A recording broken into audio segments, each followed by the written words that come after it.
Alright, well hello again. Welcome back to another episode of Math Lessons. Hopefully you're looking at this if you were gone for a day. If you were, please make sure you watch all the way through. Don't just skip or miss things because you're not going to get everything you need. So make sure you watch all of it. There are some extra examples on the PDF that's attached as well. I'm only going to do 4 of them just because I can only do this for 15 minutes. So if you need more, feel free to look at the page that's attached. First off, let's get our steps for solving by square roots. We've done factoring and we've done graphing. Now we've got equations where we still need to solve it, but it's already in squared form. So first step is we got to isolate or get by itself the squared term. Remember, squared is when it's got the exponent with it. So these are your notes at the top. Fill those in. And take note off to the side, it says set y equal to 0. Unless it says y equals 2 or -4, assume it's 0, because most things start at 0. Think about like ground starts at 0, a parabola starts on the x-axis and ends on the x-axis usually, so think about that. Second, take the square root of both sides. To undo squaring, you do the square root. And we have a phrase that I stole from Mr. Sheeby. It's a very annoying little jingle that will get stuck in your head. And it goes something like this. I made a root plus or minus.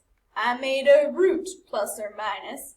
So anytime you take a square root of something, you automatically have to include a plus or minus.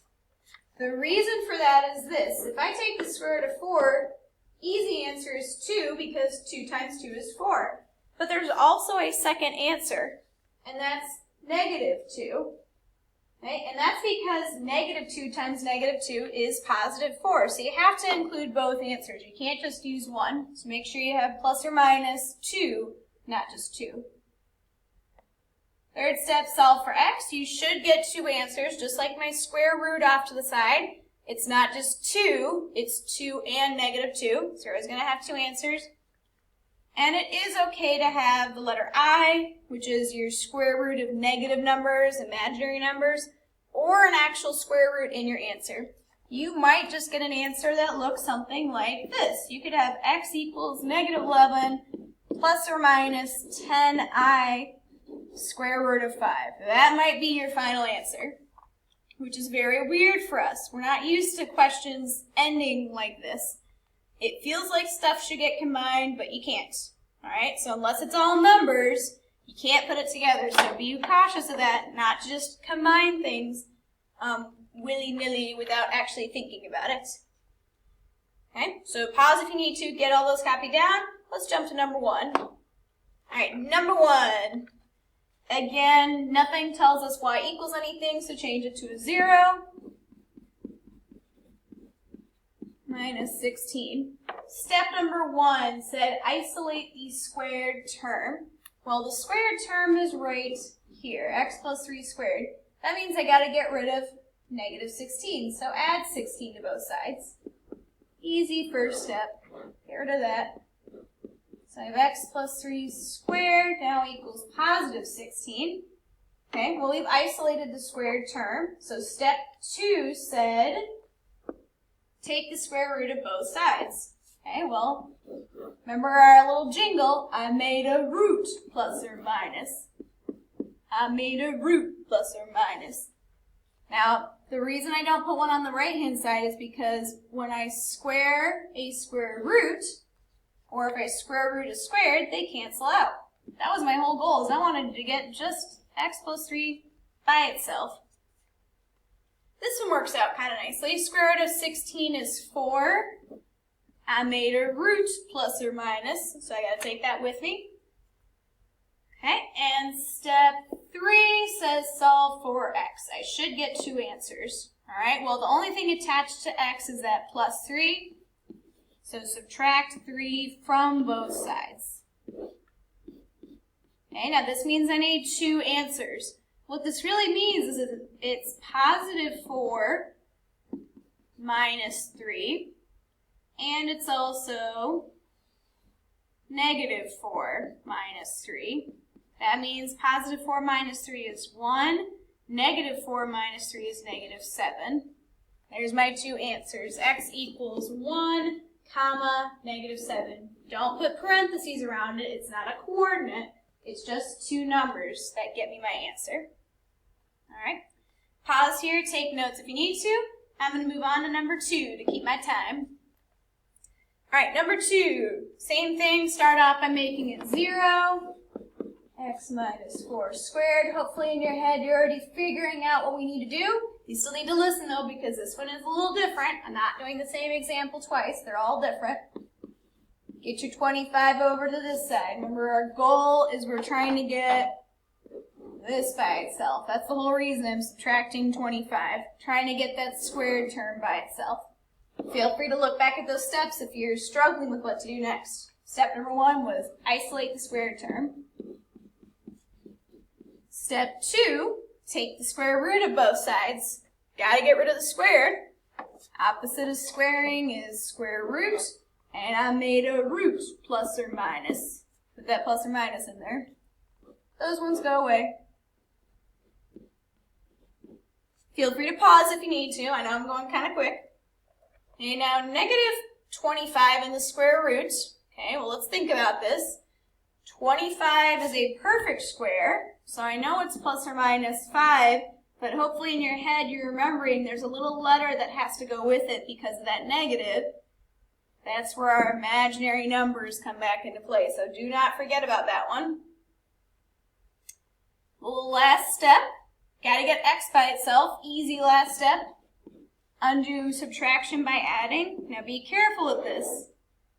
You might be thinking, oh, that's 9i and negative 1i, but you would be wrong. We don't want you to be wrong. We want you to be right. 4 and 5i are not like terms. Remember from that quiz we took about a week or two ago? You just had to leave it separate. It's a real awkward feeling because you think it should be combined. Just move this number in front of the plus or minus. Do not put it behind. You can't put plus or minus 5i plus 4. It doesn't work that way. It looks really awkward. So make sure the plus or minus is the last thing in your answer. And that would be your final answer. Again, looks really weird. Feels like it shouldn't be the right answer, but it is. Okay? And feel free to pause here and try number 6 and number 9. So feel free to pause here. You should be trying number 6 and number 9 if this is the first time you've done this lesson. 6 and 9 right now, do that. They're just like 1 and 2. Once you're done with that, hit play. We're going to move on to number 5. So jump ahead to number 5 when you're ready. Alright, number 5 is going to be much different than the other two we just did. You should have practiced number 6 and number 9. That's part of your assignment, because you need to do that. Same start up here. We're trying to get this by itself. That's our whole goal. Well, what's next to it? Plus 24. Minus 24, get it to the other side. 5x plus 5 squared equals, ooh, look at that. We have a negative there. Something you might already realize what it is you need to do. If not, I'm going to tell you. Second step in our 3-step process up at the top. Isolated the square term. Now I got a square root both sides. I made a root plus or minus. Here's my plus or minus coming back. I'm telling you, that jingle's going to get stuck in your head. It's been stuck in mine all day. Those guys go away. Right side's nice and simple now. This guy, is 24 a perfect square root? No, it's not, which means we get to do some jailbreak. So there's a negative 1. I'm going to choose 6 and 4. You could do 12 and 2. You could do 3 and 8. I'm not going to do that. I'm doing 6 and 4. And I have negative 1 times 2 times 2 times 2 times 3. Remember, this guy is Houdini. You don't need anybody else to help him break out of jail. So that's an I out front. The 2's need a buddy. 2 try to escape, but only one of them makes it out. So there's a 2 in front. And 2 times 3 gets stuck back inside, so there's 6. Feel free to pause here if you need to. I know I'm going fast. I only have 15 minutes, so I gotta do what I can. This whole group right here is what this equals. So I'm not changing anything else except that. Plus or minus still has to go in front. But now it's 2i squared to 6. Didn't change the x plus 5. All I did was replace negative 24 square root with plus or minus 2i squared to 6. That's probably the hardest part of this whole section, is stuff like that. This jailbreak stuff just makes it a whole heck of a lot longer problem. Last step, gotta get x by itself. Subtract 5 on both sides. Again, pay attention to the fact that they are not like terms. So don't make them like terms. Don't combine them. Just put the negative 5 right out in front and rewrite everything else you had. Just like that. Looks really weird. Looks like we should be able to combine, but guess what? You can't. So don't. I know it's weird. Just don't do it. Alrighty. Pause here. Yes, you need to pause. Yes, you need to do some practice problems. I mean it. Do it. You already did 6 and 9. Do numbers 3 and 4. They're very similar to what you just practiced, so they would be great, great practice for you. So do it. Pause right here. Do it right now. When you're ready, we're going to flip over to the back side and do number 10. There we go. Number 10 on the back side. Okay, this one seems scary, but it's really not. Don't get freaked out. We're going to start the exact same way by making that 0. Remember our steps. What was our step? It was isolate the, I hope you're saying it in your head, squared term. That would be right there. Notice not only is plus 75 not in that little box, but the 3 is also not in that box. So there are at least 2 things I have to get rid of before I take the square root. Don't you dare square root before everything else is gone. That box should be the only thing on the right-hand side when I take a square root. Start with your 75, just like before. Notice we're going to get a negative here. We love dealing with negatives. They're so much fun. There we go. Now, 3 is right next to x plus 12 squared. Well, that means it's being multiplied. How do I undo multiplication? Well, I divide. That's the opposite of multiplying. So I'm going to divide this side by 3 to get rid of that. Whatever I do to one side, though, I got to do to the other. There we go. Now we have x plus 12 squared all by its lonesome. And now I got to put negative 25 over here. Yes, indeed, it is still negative. Don't you dare make it positive. I know that would make our life so much simpler, but guess what? We don't get to do that. Now it starts to look kind of like it did on the front side. Undo squaring by taking the square root. I made a root, plus or minus. Yes, I'm going to keep saying that until you remember it. This becomes x plus 12. And this is plus or minus 5. What has to be included there because of this? Hopefully you're saying it in your head. Anytime you have a negative in the square root, it is not negative 5. It is 5i. Square root of a negative means put imaginary numbers right there. That's what they're there for. Whew, we've gotten pretty much to the end. Very last step. Got to get x by itself. So let's subtract that 12 out of the way.